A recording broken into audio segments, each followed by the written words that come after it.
tabiri caizse hem bardağın dolu hem de boş tarafından bakan genel bir çerçeve sunmaya çalıştık bu dosyada. İlk olarak bu raporun hazırlanan tavsiye nitelikli raporun içeriğine yönelik eleştiriler de var. Biraz önce düşen bir haber var ANF'de. İnsan Hakları Derneği de bu konuya ilişkin açıklamada bulunmuş. Raporun dili sürecin ruhuna uygun değil diye. Ayşegül Doğan da zaten yaptığı açıklamada eski dille yeniyi inşa etmenin mümkün olmadığına işaret etti. Bu söylemlerin her şeyden önce değişmesi, bu yaklaşımın değişmesi gerektiğini söylemişti.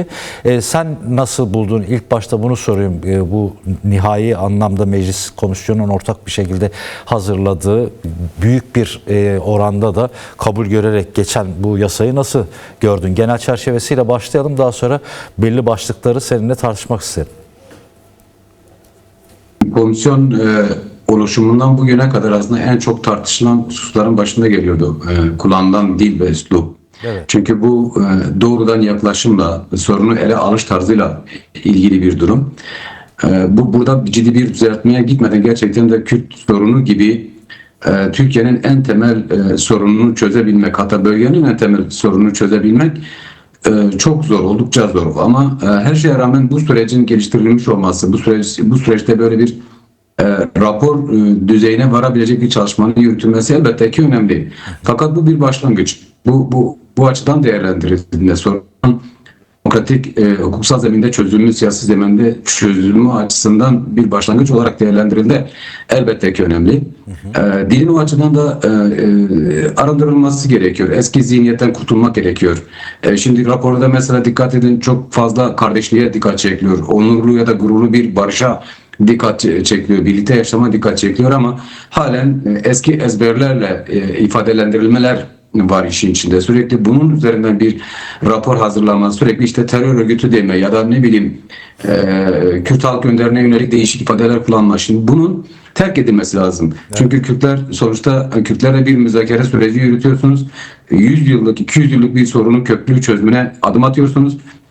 Ve baş müzakereci ilan edilen bir halk açısından kişiye yönelik duruşunuz, tutumunuz, üslubunuz son derece önemli olacaktır. Bu sizin yaklaşımınızı, çözüm konusundaki yaklaşımınızı ortaya koyması açısından son derece önemlidir. Çünkü dikkat edin, mesela ne deniyor? İşte rapordan yanımız zamanda ki sürecin başından beri sürekli bu söylüyor. İşte toplumsal hassasiyetlerin göz önünde. Bu toplumsal hassasiyetlerden kasıt aslında sürekli olarak Türkiye toplumu açısından, Türk toplumu açısından belirtilen. Ama beri tarafta siz yani karşı tarafta bir halk daha var. Kürt halkı denen bir halk var. Şimdi bunun hassasiyetlerini de göz önünde bulundurmak gerekiyor. Evet, bu bir süreç. Ama bu bir dönemin sonucunda gelişen bir süreç. Bir zihniyet değişimini gerektiren bir süreç. Bir siyaset değişimini gerektiren bir süreç.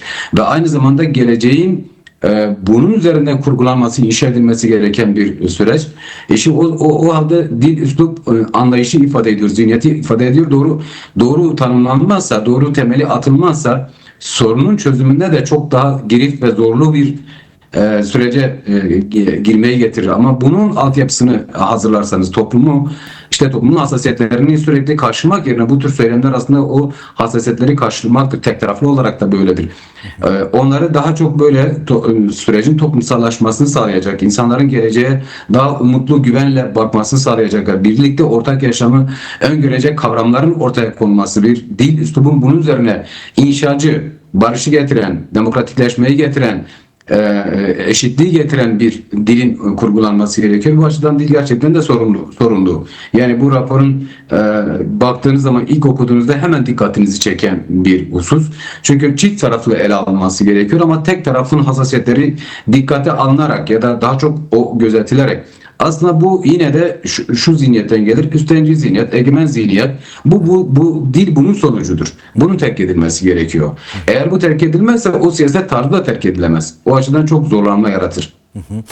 Bu son İmralı heyetinin yaptığı ziyarette de Reber Öcalan konuya ilişkin olarak uyarıda bulunmuştu. Yani bu terör söylemi çerçevesi çözüm değil, çözümsüzlük üretir diye uyarıda bulunmuştu.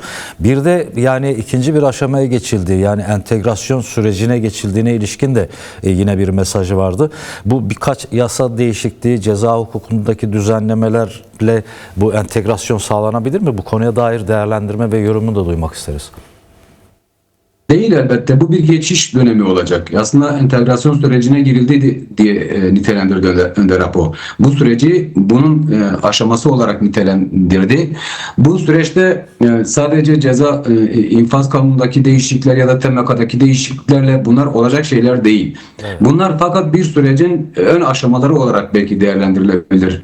Bunun böyle algılanması gerekiyor. Aslında raporun geneline baktığınız zaman da sadece şunu öngörüyor biraz ya da daha fazla onu öngörüyor.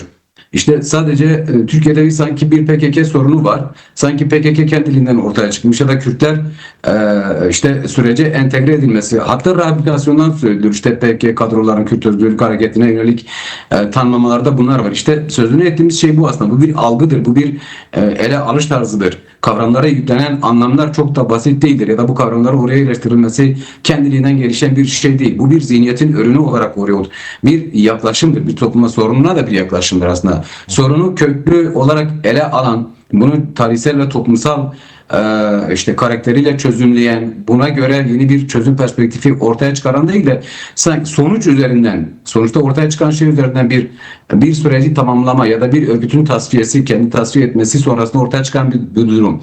Böyle değil işte. Yani sorun çözülecekse belirlenen hususların ötesine geçmesi gerekiyor. Bunlar aşamalar olarak gelir mi, gelecek mi? Elbette ki bunu zaman gösterecek. Bu belki işte o geçiş yasası sürekli olarak vurgulanıyor. Evet. Geçiş yasası itibariyle ele alındığında belki bir anlam ifade edebilir. Ama bunlarda da bir sorun var. Elbette bu halen yasallaşmış değil. Bunlar yasa değildir. Bunlar parlamentoda görüşülecek, tartışılacak. Üzerine işte yeniden ifadeye kavuşturularak yasaların çıkarılacağı şeyler. Bu asıl önemli, işte bundan dolayı asıl önemli şey bundan sonradır. Süreç bundan sonradır. Bunun örneği işte bir umut hakkı değil mi? Şimdi mesela Anayasa Avrupa İnsan Hakları Mahkemesi'nde var bu. Anayasasında var ve siz altına imza atmışsınız. Şimdi bunu ifade etmekten bile çekinen bir yaklaşım var. Bunu daha farklı şekilde dile getiren, yani biz bunu ismini koymayalım ama baba. Oysa ismini koymak lazım. Siyaset biraz daha Evet. o cesareti gerektiren bir durum. Çünkü siz çok ciddi bir işle uğraşıyorsunuz. Ciddi bir sorun çözme kabiliyetini ya da nasıl iradesini ortaya koymaya çalışıyorsunuz. O zaman bu işte varla yok arası gidiş gelişlerle olacak iş değildir. Daha cesur bir şey gerektirir. Köklü bir çözümü oradan gerekiyor. Dolayısıyla eğer yine aynı hususa geldik, dikkat edersen bir halkın baş müzakerecisi ve onun özgür olması gerekir. Müzakere edebilmesi için koşulların olması lazım. Müzakere edebilmesi için kendisini toplumuna anlatması lazım. Toplumunu buna göre örgütlemesi lazım. Hazır hale getirmesi lazım. Ama bu şey bile çok fazla çekinceli, çok fazla örtük bir şekilde böyle dile getirilen, böyle utangaçça. Oysa bu böyle olmaz. Yani bunu değişmesi gerekiyor. Bu şu şekilde olabilir mi? Anayasa işte ya da yasalar çıkarılmaya başladığı süreçte parlamentoda bunu daha fazla işte gündeme gelmesi lazım. Bu yapılabilir mi? Süreç gösterecek. Ama şunun da altını çizmek gerekir. Şimdi süreci okuduğunuz zaman süreç tek taraflı değil, çift taraflı giden bir süreç ve Orta Doğu'da bunu etkileyen çok fazla etmenler var. Evet. Aslında süreç yani bütün konjonktür olarak değerlendirdiğiniz zaman hem bölgesel hem küresel anlamda değerlendiren çok fazla etmenler var etkileyen. Bunların tarafların doğru okuması, bunlardan çıkarılacak doğru sonuçlar görev sonucuyla taleplerin daha net bir şekilde ortaya konulduğu, tartışmaların daha net ve açık şekilde yapıldığı bir zeminin yakalanması gerekir ki yasal süreç öyle ortaya çıkabilsin. Bu işte çünkü siz sadece bir süreci işte bir hareketin içindeki kadroların gelip entegrasyon sürecinden söz etmiyorsunuz. Bir birlikteliğin, bir yüzyılın yeniden inşa edilmesi, bir cumhuriyetin yeniden inşa edilmesi, halkların ortak sürekli işte 1000 yıllık kaderine, geçmişine, ortaklığına vurgular yapılıyor ya. Evet. Ama aynı zamanda gelecek 1000 yılını da inşa edebilecek, yüzlerce yılını da inşa edebilecek bir süreç başlatıyorsunuz. Karşılıklı işte bu görüşmeler, bu müzakereler bunun üzerinden yürüyor. Dolayısıyla bunları çok daha kapsamlı ele almak gerekiyor. Eğer şu noktada ikna ise taraflar bu süreç yeni bir uzlaşı, Cumhuriyet'in yeniden yapılandırılması, Gerçekten de Kürt ve Türk halkı tabii ki beraberinde Türkiye'deki tüm diğer halklara yeni ve daha demokratik bir yaşam getirecek ise o halde sorunun tanımını da daha net koymak, daha net ifadelerle ve daha demokratik yöntemlerle gerçekten sürecin önünü açabilecek, o işte o sözünü ettiğimiz yüzlerce yıla tekabül edebilecek, onun altyapısını oluşturabilecek bir zemini yakalamak gerekiyor. Dolayısıyla bu eski ezberlerden, kaygılardan, örtük işte bazı şeyleri ortaya koymaktan kurtulmak gerekiyor. Eğer bu süreç biraz daha ilerlerse bence bu tartışmalar daha fazla gündeme gelecektir ve yapılması gerekenlerin de bu olduğu esas olarak herkes tarafından kabul görecektir. Halit, şimdi yayının başında söyledim, İHA'den de bir eleştiri var diye, bu bir yeni düşen bir haber. Mesela orada şu konuya dikkat çekiyor. Diyor ki raporun yasal düzenlemeleri silah bırakmanın güvenlik birimlerince tespit edilmesi koşuluna bağlamasını eleştiren İnsan Hakları Derneği bu tutumun yani bu yaklaşımın ertelemeci bir yaklaşım olduğunu söylüyor ve yani işte silahların nasıl bırakılacağı, teslim edilen silahların akıbeti ve köy korucularının durumuna dair somut önerilerin almamasını da yetersizlik olarak değerlendiriyor. Şimdi Avrupa Parlamentosu tarafından hazırlanan 2026 Türkiye raporunda da bu süreci olumlu olarak değerlendiriyorlar. İşte Nacho Sanchez Amor tarafından hazırlanan raporda bu konuya da daki gelişmelere dair değerlendirmesinde memnuniyet duyduklarını belirtiyorlar ama diyorlar ki Türk hükümeti sürece ilişkin zamanında ve kararlı adımlar atmakta yetersiz kaldığına ilişkin bir vurgu var. Biraz önce senin de aslında söylediğin meseleye geliyor. Yani açıklık, utangaçlık yapmadan olduğu gibi meseleyi masada konuşup tartışma konusu. Bir başka basın yayın kuruluşunda da Fethi Yıldız'la yapılan röportajda yine meselenin dönüp dolaşıp geldiği nokta işte bu teyit mekanizması, bir de güvenlik birimlerince ele alınmış. Gülistan Kılıç Koçyiğit de yapmış olduğu röportajında dedi ki yani sadece güvenlik birimlerince olmaması lazım aslında. Yani sivil toplum kuruluşları da dahil olabilir. İnsan Hakları Derneği biz taraf olabiliriz demiş bu verdiği açıklamada. Yani gözlemci bir taraf olarak da olabiliriz diye. Şimdi Türkiye'nin işte senin de bahsettiğin 100 yılı, 1000 yılı önümüzdeki döneminin şiddetsiz, çatışmasız, savaşsız bir arada ortak yaşamın inşa edildiği bir hayata kavuşturulabilmesi için bu Kürtlerle eşitlik hukukuna dayalı bir demokratik cumhuriyete dönüşmesi için çıkacak yasada bu tür noktalara dikkat edilmesi gerekmez mi? Zorlu bir süreç olacağı benziyor mecliste. Bu konuya dair de değerlendirmeni ve yorumunu duymak isteriz. Elbette ki öyle olması gerekiyor. Yani onun dışında sorunun çözümünün mümkün olduğunu kim söylerse bence sorunu anlamamış demektir. Çelişkiyi anlamamış demektir. Bu 100 yıllık işte savaş, soykırım sistemini anlamamış demektir. Bundan çıkmak gerekiyor. Mesela tekniki hususlardır. Örneğin silahların nasıl bırakılacağı, nasıl yakılacağı, ne edileceği, kimi gözetiminde bunu yapılacağı, nasıl yapılacağı. Şimdi dikkat edin mesela Önder Apo sürece başlarken tanımlaması şöyle yaptı. Benim için bu stratejik bir değişim sürecidir dedi ve ben artık silah devrini tamamen kapatıyorum dedi. Buna bir adım attı. Bunun için güvenceler verdi. Bizim tarafımızdan kesinlikle bu stratejik bir süreç olarak ele alınacak ve bu şekilde yürüteceğiz dedi. Bunu çok net ifadelerle ortaya koydu. Bunun sorumluluğunu da ben üstleniyorum dedi hatta. Bütün bu sürecin sorumluluğunu ben üstleniyorum dedi ki şu anda işte diyelim ki İmralı cezaevinde değil mi? Türk devletiyle yüz yüze müzakere yürütüyor. Şimdi bunun güvencesini vermiş durumda. Sorunu bununla tarif etmeye çalışmak ya da ne bileyim işte bunun teyit ve ispatı şeklinde bazı şeyler. Şimdi bunlar yani kendisini fethetmiş, silah bırakma noktasında teyidini vermiş. Bunun sembolik ifadesi olarak en üst düzey yöneticisinin öncülüğünde silah yapmış bütün dünyanın gözü önünde. Şimdi siz halen kuşkuyla, kaygıyla, şüphe uyandırma şeyiyle bu süreci yürütemez. Bu doğru bir yöntem değildir. Kaldı ki mesela şu bile bahsedeyim. Benzer örneklerde de bu karşılıklı adımlar halinde yürüyor. Yani böyle bir şey yok ki. Evet, yani bu süreç şimdi mesela tespit teyit edilecek. Evet de peki o zaman karşı tarafta şunu söylerse bu süreç nasıl yürür o zaman? Tamam sen tespit teyidini yapmaya çalışıyorsun da ben bütün silahları bıraktıktan sonra senin yasa çıkarıp çıkarmayacağının tespiti nasıl olacak? Kim bunu denetleyecek? Sen bunun güvencesini bana nasıl vereceksin? Ki dikkat ederseniz mesela sürecin başından beri üçüncü bir tarafa ihtiyaç olmadığı, Türkiye tarzı deniliyor ya, işte kendileri böyle ifade Evet. ediyor. Böyle bir süreçten bahsediyor. O zaman güvene dayalı bir süreç yürütülmeli. Birbirine karşı o şeyde inanmalı.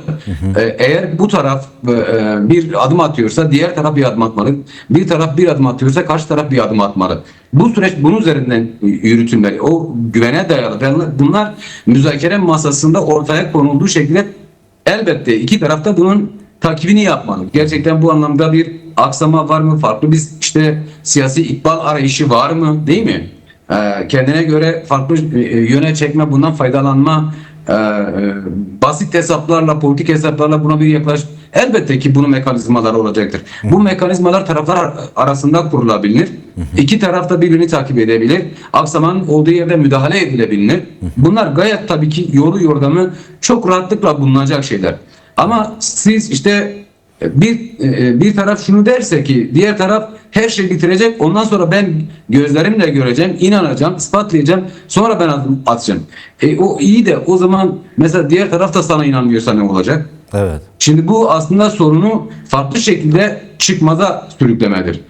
Ondan dolayı dedim, yani kavramları ifade etmek sadece bir kelimenin, kavramın dile getirilmesi değildir. Bir anlayışın, yaklaşımın ürünüdür. Üstlenci, egemen, ben buyurganlıktır aslında. Bundan çıkması gerekiyor. Dikkat edin, mesela çok basit değil mi? Belki çok fazla üzerinde durulmuyor. Oysa mesela Fethi Yıldız ya da bir başkası komisyon üyeleri, o komisyonun resmi bir ismi var.